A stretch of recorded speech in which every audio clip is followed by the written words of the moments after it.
Good morning, everyone, and welcome. Hi, my name is Jenny Whitener, and I'm thrilled to welcome you to our Inspire series. We have an exciting presentation for you today, so let's get started. We're going to be recording today's session and just invite you to lean in, have a great time. And if you have questions for our speaker throughout today's session, feel free to use the chat along the way. First, just let me take a moment to introduce Bridge Innovate. On our next slide, you'll see that Bridge Innovate has the pleasure of working with companies all around the globe. We are a business innovation firm that works with Fortune 100 companies all the way to nonprofit, local, regional companies. And we're dedicated to igniting creative leadership and growth for growth and good with our clients. We've been in business for over 20 years, and we have a thrilling time working with our clients. If you continue on, just a bit more about Bridge Innovate and some of the things that we hold dear. We believe that our partnerships with our clients are built on integrity. All of our work is fueled by collective wisdom and putting together client teams and thought leaders around specific challenges. And we very much believe that human-centered design is a competitive advantage in today's marketplace. You'll also see in the work that we do with our clients, it's heavily built around strategic foresight and anticipating future trends and disruptions, much of what we're dealing with today. And then, of course, just like most organizations today, we are also focused on doing our social responsible component with our Innovation for Good initiative. Today's session, brought to you by Bridge Innovate, is really focused on how human-centered design can transform your workplace. We have an amazing speaker with us today. If we go on, I want to take a moment to introduce you to Mihir. He is the global head of sales for ExperiencePoint. We've had the privilege of partnering with ExperiencePoint for over a decade. They're an extraordinary company, and we feel privileged to have that partnership. Mihir comes with a very extensive background working with global corporates around all types of industries, from Salesforce to BlackBerry to SAP. And I know that ExperiencePoint is thrilled to have him on board now. So without further ado, I'll turn it over to Mihir to tell us a bit more about himself and take us through his program today. Thanks, Jenny. I wish my wife was here to hear your introduction of me. It's extremely humbling. What can I tell you about myself? Well, I'm a polyglot. I've lived in over 3 continents. I speak about 3 languages with native fluency. I speak about 2 possibly, and I can get into trouble in a whole lot more languages. It's actually funny when you talk to friends and ask them words in their languages, they just want to start teaching you swear words. And so that's the story of my life, but that's for a different conversation. So let's get into the meat of this, folks. I know time is precious for everybody these days. Let me begin with a quick overview of what we do at ExperiencePoint, as this basically will form the basis of our discussion. As I like to tell my customers, we've been doing design thinking before design thinking was cool. We've been in business for over 25 years, and essentially we're a workforce transformation company. We believe that innovation is a skill that can be learned and mastered. And if you can see from some of the logos that you see on the slide, these are all businesses that have innovated with us over a period of time and continue to do so even today. The difference that we have compared to most other industries and most other players in our industry is that we're digitally driven and we transform people in organization in the problem-solving method of specifically human-centered design. And we'll get into that as well. Through partners like Jenny and Bridge Innovate, we've had the privilege of working with some incredible companies and hope to continue to do so in the future. So indulge me, if you will, in this little exercise. I want you all to close your eyes and think of an iconic leader of innovation, or maybe it's a company. Enter it into the chat. You'll see that right at the bottom of your screens. Of course, for this, you might need to open your eyes. Let's take a look and see what some folks people are thinking about. Naveen Jain, Nan Hamilton says, Elon Musk, Steve Jobs. All right, folks, keep them coming. Martin Luther King, absolutely. We just had Martin Luther King Day here. Elon Musk, Vishen Lakhiani. So clearly, a lot of folks have ideas of what innovators look like and what they look like. And you wouldn't be surprised that every single time we ask these questions, some very familiar names pop up, like Steve Jobs, Elon Musk, Indra Nooyi, Sundar Pichai, to name a few. And as to the secrets of their success, the popular narrative obviously is, they're brilliant, they're driven, they're creative visionaries, and this shouldn't be surprising. I mean, they are. But given the significant challenges inherent in innovating, do we always expect that both genius and tenacity need to be critical in the process of design thinking and innovation? Does it always need to be the case that only the best and brightest can be an innovator? So that's really the question that we need to first start with before we get into how to transform an organization, is that can anyone be an innovator? Does it take a special talent, a special skill set, or is it up to the organization to provide the right environment, culture, and tools to be innovative? At EP, we like to think of innovation in its simplest form, just so that we can demystify what it really means. If you talk to anybody on the street, they will tell you that they have got an innovation program, the leaders are going through some sort of innovation and design thinking capability set. But the definition starts getting murkier the more you talk to people. So at EP, we just like to keep it simple, and we just call that new ideas that work. Not all new ideas are great ideas, which is why new ideas that work. We like the definition because it's simple, it's straightforward, and it has a purpose. New ideas that work to deliver a business outcome. Innovation, something can be as simple as a process for collecting customer feedback, or it could be as big and game-changing as some of the innovators that we've talked about, like Elon Musk with Tesla, or Steve Jobs was with Apple. Any company, however, can be innovative, and that's our firm belief. So it's not just up to the Silicon Valley tech wizards to sort of do that for us. So now that we've defined innovation, or at least one definition of it, I'll take a moment to just talk about why it's important. We all talk about it. You're all giving up precious time here to be with us today. But why is it important? 15 years ago, these were some of the most well-respected and well-known companies in the S&P 500. In the last 15 years, 52% or over half of them have lost their spot in that illustrious list. I'm sure we can all think of many more companies that I didn't talk about today that have dropped from their list. And it's no secret that the companies that have stayed with this extended period of longevity in their organizations is that innovation has been paramount and critical to surviving, let alone thriving in their industries. There is a massive relevancy risk that happens if you do not innovate in time and in tune with changing consumer preferences. It is the equivalent of a Netflix and Blockbuster story where everybody wants to consume content and instead of using VHS, move to the digital world. And Blockbuster, having had the market share of that business, suddenly chooses not to innovate and loses out to new entrants like Netflix. And that is a relevancy risk that these businesses that you've seen, that these blue chip companies that you keep talking about or work with or buy shares of have done consistently excellent job all through their career and their histories. In fact, there's also empirical evidence that, and this is a survey that was done by McKinsey and Company, that 94% of executives are dissatisfied with their firm's innovation performance. So at this point, I'll just pause for a second. Let's take a step back. We now know that companies need to innovate in order to survive. It's also clear from our own experience and from the research that organizations feel the need to get better at innovation, but they don't. So why is that case? Some of the barriers to innovation that we've typically seen in organizations are around fear and risk. They don't know their customers as well as they think they do. There's an inability to move quickly with a certain level of agility to make sure that the right product can get to market to service the right needs. And sometimes it's just wrong people in the wrong places, or they simply just don't know how to get started. So as we think about that, how do we unlock a culture of innovation?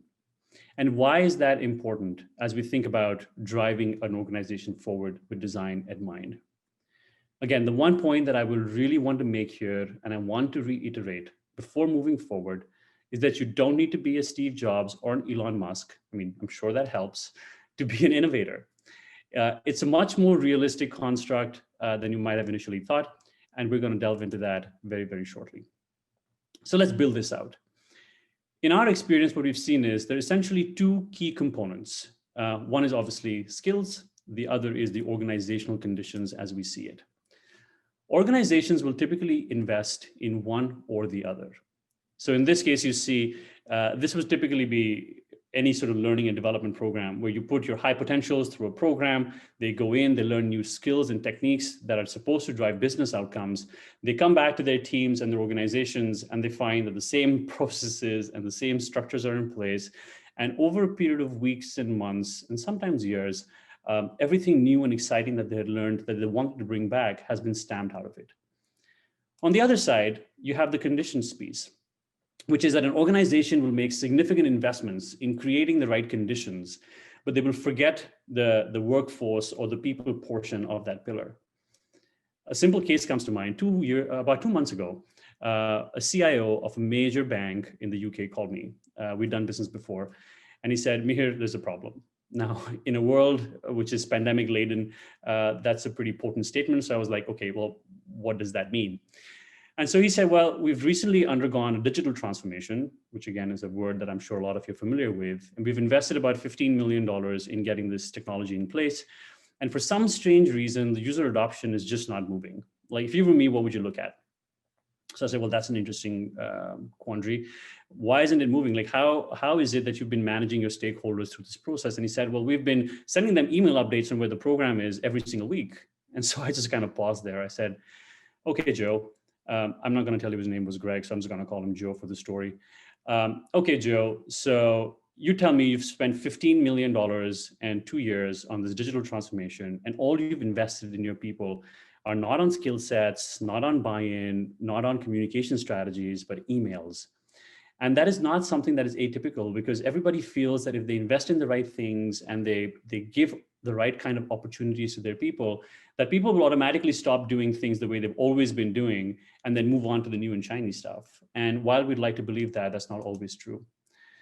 And so there's a very fine line between managing the skills and conditions that actually, when managed carefully, does lead an organization to that promised land of business outcomes.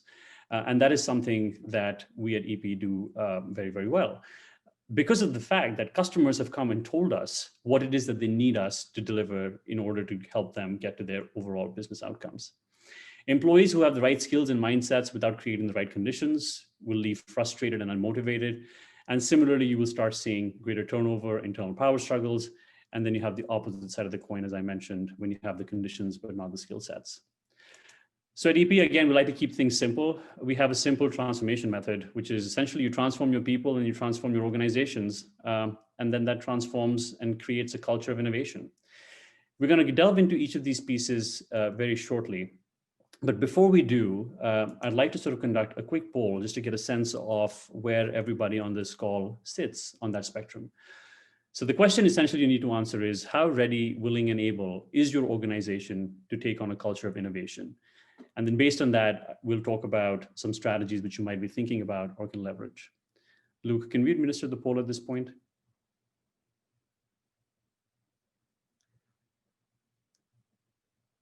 All right, folks.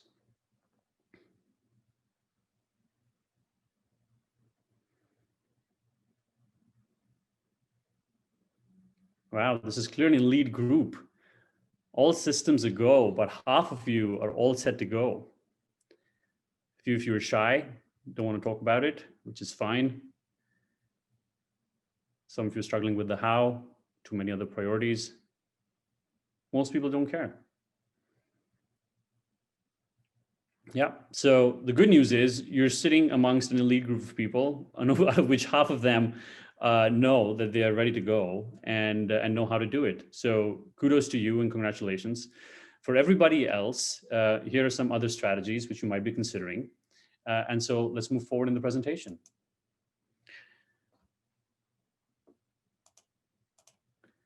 Now that we've talked about innovation, the process and the why, how do we provide organizations and people with the right skills and conditions to create a culture of innovation? This is where human-centered design, otherwise known as design thinking, sometimes these terms are used interchangeably, comes in. I'm sure some of you have seen the term before or already use it in your workplace based on the poll results. I'm sure you've heard about this. And so we're going to talk a little bit about how and where this can come in play to transform your workforce. So the way I like to define human-centered design, because again, depending on how long you've been in this industry, in this space, you'll hear things like life-centered design, stakeholder-centered design, design thinking, human-centered design, and it starts getting confusing. So in my opinion, I would just say human-centered design is as much a mindset as it is a problem-solving technology. It is grounded in a few core beliefs. First, anyone can be innovative. We're all innately creative and creativity can be unlocked. Next, wild ideas often leads to great innovation. Now, let me put a caveat here. Not all wild ideas are great ideas, but great ideas can come from wild ideas. It is always easier to tone back a wild idea than it is to create something based out of the realm of possibility if you start with that. Because successful design relies on a thorough and empathy-driven understanding of a user's wants, and perhaps more importantly, their needs. So you don't actually need to be a designer to utilize this process. In fact, as I highlighted in my earlier examples, we teach everybody from accountants to marketers to operations folks to use human-centered design in their everyday work. And the process is pretty simple. As you can see in the slide, we've broken it down essentially into two components: learning what users need, and the sort of two portions of that, and then acting on what users need, which is generating ideas, prototyping, and testing ideas. If you have this kind of principle, or if you have this kind of structure and rigor around the process, it is less about the post-its on walls, and believe you me, that's fun. We do a lot of that as well. But that is not all what design thinking is about. There's a structure and a rigor and a process that can be followed and can be applied from everything to finance, to accounting, to insurance, to pretty much any industry that you can think about. And it is these basics that an organization needs to manage and put processes and people around in order to help surface the ideas that thrive from a design thinking approach. So at its core, human-centered design relies on empathy. And given the times we are in today, I think we can all agree that there's crucial importance of empathy in the world. As empathy relates to the design thinking process, though, however, it comes down to understanding your user. Now, it is extremely important to understand the user without biases. So then how do you do that? Traditionally, customer research has been an impersonal exercise. As an expert, people have pre-existing notions about customer preferences. They'll review feedbacks from focus groups, surveys, current behavior, whatever you have, and they'll draw inferences about their needs. The better the data, the better the inferences. The trouble is, this grounds people in already articulated needs that the data reflects. They see the data through the lens of their own biases, and they don't recognize needs that people have not expressed. And so it's crucial that we learn to look beyond our own personal views and attempt to understand experiences, reactions, and realities of others. And this takes empathy. One of the best things that I have understood and learned in my career is to just observe the customer in their natural habitat, almost for lack of a better word, to see how they're interacting with your business and how they're interacting with their day-to-day life, and to think about ideas that arise from their wants and needs, as I've talked about before. Some of the key benefits here, however, is not just related to empathy. And for the metric lovers on this call today, there are some real and tangible benefits that organizations that have created a culture of innovation enjoy. Customer centricity is second nature in the day-to-day work of your employees. Every member of the organization is empowered to unleash their employee genius. And through greater efficiencies or new products, services, customer experiences, agility, companies see an impact not just to their bottom line, but also their top line. There's also a critical element of de-risking innovation because less resources, time, and money are spent on building new capabilities that may or may not resonate with your customers. So on the one side, yes, it is extremely human-centric, it is empathy-laden, and a lot of people misconstrue that as being a soft skill or something they need to do in order to help develop their leaders. But there's an actual tangible business impact and business benefit that we consistently see organizations that imbue this culture exhibit. And I believe that once your organization has integrated design thinking habits and built some of these design thinking muscles in, you should expect these benefits too. So to bring to life what we just talked about, I'd like to invite Jenny back to sort of talk about maybe a client story that she's worked with and how they might have used human-centered design to unlock creativity and innovation in their people. Thanks, Mihir. It's great to hear your perspective on human-centered design and innovation. And it brings me to think about this client that we've been working with for a number of years. It's a luxury jeweler and specialty products retailer.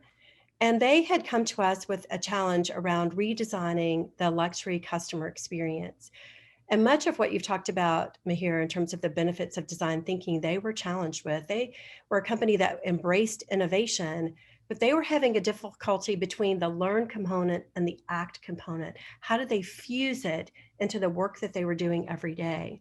So their chief marketing officer came to us, and we worked with them to mobilize 5 different design sprints to explore how to redesign their luxury customer experience. They felt that they had kind of gotten away from their core anchor client that made their brand so solid over the years, and they wanted to reinvigorate that by exploring more deeply what customers really cared about and then redesigning that customer experience. And in that particular project, teaming up with ExperiencePoint and the Experience Innovation Aware simulation was how we launched those 5 project teams, along with a design thinking coach that used SprintBase, our online collaboration platform, to help those teams work virtually to come up with that new customer experience and then pitch it to a senior executive team. So it's a great partnership with EP, a great partnership with our client to do both, as you talked about, learn the fundamentals so that the teams had a common language and skill set around human-centered design and design thinking, and then immediately move to act, as you said, in the application of that, and bringing in the software and the sprint coach to help them get through that process was key. The next story that comes to mind when you think about human-centered design is a bit different. It's a multinational financial services company that we've also worked with for a number of years. And their focus was really driven based on the pandemic. They wanted to approach the fact of how do we develop leaders with more strategic agility. So if we go to the next slide, I just want to unpack sort of a custom designed program that we worked with that particular company on that focused on unpacking business insights. And those business insights had 2 domains. One was around empathy, sort of going at customers, internal employees, users, what are their needs and pain points, as well as sort of the business data, the external trend data to formulate this holistic view around business insights that then went into the creative problem solving component that's really powered by ExperiencePoint's Innovation Aware program. And from there, once they've created solutions based on those business insights, we take the leaders through a process to designing a change plan to mobilize those solutions. And again, partnering with ExperiencePoint for your extraordinary simulation on experience change. And then a capstone event where we put all those things together, the insights that come from both empathy and external trends with new solutions driven through the creative process, and the change plan to a strategic agility capstone session where they pitch that plan for a particular business issue. This leadership series was so successful for this financial services client that we've now made it available on an open enrollment basis, and you can enroll in each module separately or in the full series. So 2 great examples of how human-centered design has been a core component of a solution, whether it's around redesigning a customer experience or building out a leadership competency to be more agile in an organization. So let's move on. Enough about stories, right? Let's see some questions. And Mihir, let's take a few questions from our audience coming in. Maybe if you use the chat, we'll ask people to come in. We have, looks like a question coming in from Fabrice. How to transform a product-centered company into a human-centered company? What do you think? Well, that's an excellent question. And there are a number of different strategies that I would look to explore, because again, not one answer is going to fit every sort of solution or sort of every problem, right? So the first thing is, what kind of product is being built and who the end customer for that is. Like if it's a back end product that is only used for efficiency or those kinds of things, then it is always a challenge because there's no end user outside of another system or machine that's using it. However, if you're creating products which have end consumers in mind, then the question is always around constructively challenging why something is being done or why something is being added. I can tell you that, we're a product company at EP, and one of the things that we constantly question is if someone's asking for an enhancement or if someone is asking for a new feature or capability set, it is always driven by, well, what is the problem that you're trying to solve? Sometimes it is as simple as changing the questions that you're asking around what you're doing that then starts triggering in, well, we don't really know. There's also other elements of design thinking that you can start thinking about once you've sort of started with the basics of asking the right questions, is sensitizing the team overall as to what design thinking actually is. One of the things that I have seen in my career is that product designers are almost religious zealots, right? They have a way of building product and they love building their product, and they're so immersed in their product that sometimes they forget that there's actually an end user involved in that process. So bringing in focus groups and start looking at user needs and wants, and then finding a process to imbue that back into the product design channel is critical. So typically in organizations like this, what we would do at EP is we would identify a core team. We would run some workshops to understand what key metrics and performance measures are important for the business. And then once we have alignment on what that looks like, put everybody through at least a basic course of design thinking, which could be anything from 90 minutes to 2 hours, as you well know, Jenny. And then we start looking at solving specific problems within their businesses. So it's a multi-stage approach, unfortunately. And depending on the stage of the organization and how willing participants are, you might need leadership to sponsor it and those kinds of things. Hope that helps. Oh, it's great. And one of the things that also comes to mind, Mihir, when you were talking, is that to bring that customer perspective front and center, we've also used customer experience mapping.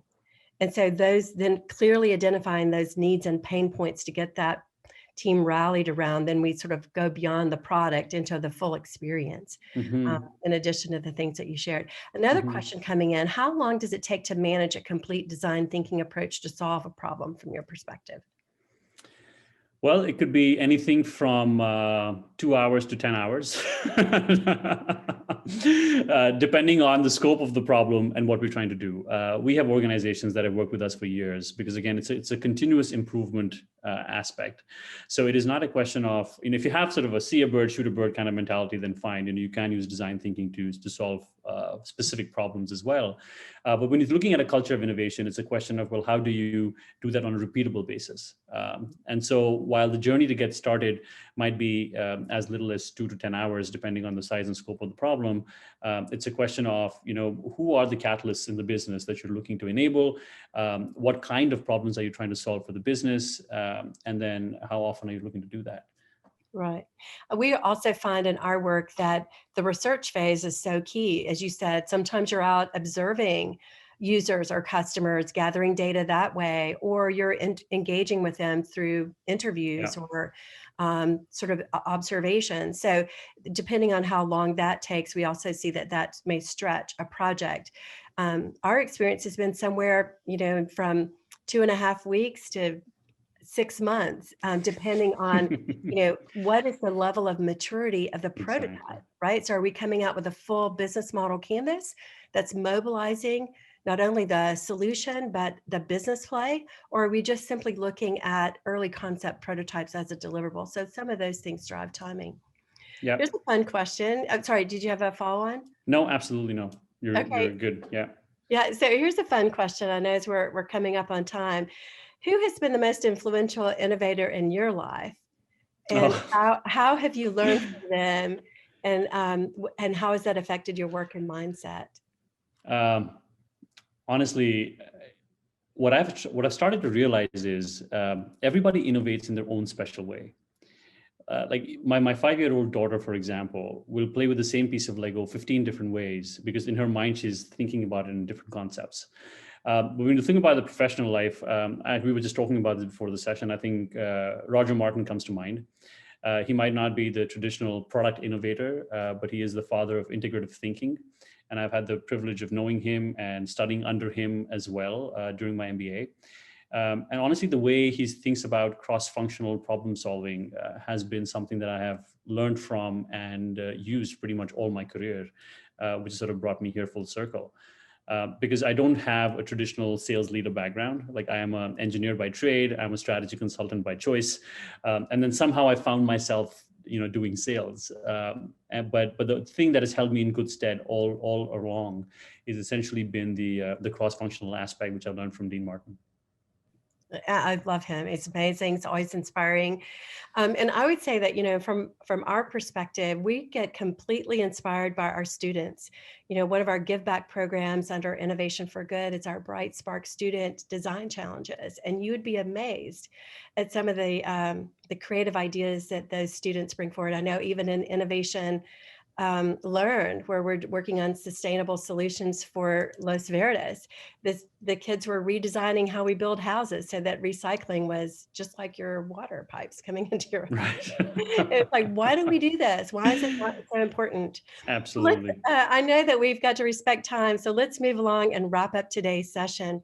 We want to thank Mihir and all of the leaders of ExperiencePoint for bringing us fantastic products in coaching and consulting in the human-centered design space.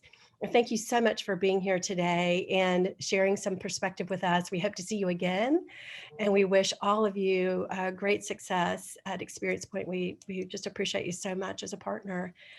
So as we wrap up today's session, there are more Inspire Series events coming up. If we go on to the next slide, we have a great session coming up with a group of nonprofit leaders on innovation strategy and the secrets for that in the nonprofit sector. So the United Way and a couple of other nonprofits coming together to share on that on the 29th. We're also going to have some test drive sessions of Experience Innovation Aware, our creative problem solving component with ExperiencePoint. Those are coming up on the 5th, a special program complimentary for learning and development professionals, and the 9th for innovation professionals. So if you want to test drive some of the programs from ExperiencePoint, you have that opportunity. Those sessions are limited in enrollment, so sign up quickly. And then, of course, our strategic agility leadership open enrollment cohort. So thank you guys again for joining us today. It's been our pleasure to have you, and we hope to see you again on another Inspire Series program very soon. Thank you, everybody. Bye.